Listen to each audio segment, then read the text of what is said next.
এখন আপনাদেরকে দেখাবো কিভাবে মাইক্রোসফট এক্সেল এর নির্দিষ্ট অংশ প্রিন্ট আউট করবেন। তো এর জন্য সবার প্রথমে যেতে হবে ফাইলে ক্লিক করে প্রিন্টে ক্লিক করতে হবে। এখান থেকে দেখা যাচ্ছে আমাদের স্যালারি শিটের মোটামুটি সবই দেখা যাচ্ছে, তবে স্যালারি শিটের চার্টের কিছু অংশ বাদ পড়ে গেছে। এই জন্য আমরা যেটা করতে পারি, আমাদের আগের অবস্থায় এসে চার্টটা এখানে রিপ্লেস করে দিই, বসিয়ে দিই। এখন যদি আমরা আবার আগের অবস্থায় যেতে চাই, কন্ট্রোল পি প্রেস করতে হবে প্রিন্ট আউট করার জন্য। এটা হচ্ছে প্রিন্ট প্রিভিউ দেখা যাচ্ছে। হ্যাঁ, আমাদের স্যালারি শিট প্লাস আমাদের চার্ট দুটোই দেখা যাচ্ছে, অর্থাৎ এই অংশটুকু প্রিন্ট আউট হবে।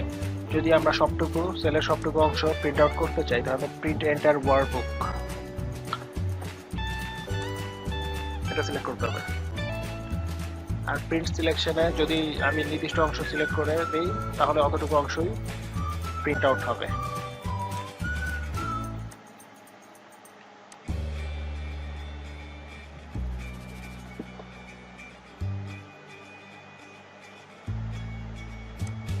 প্রিন্ট সিলেকশন আমার যে এতটুকু অংশ সিলেক্ট করা আছে, এই জন্য এতটুকু অংশই প্রিন্ট আউট হবে।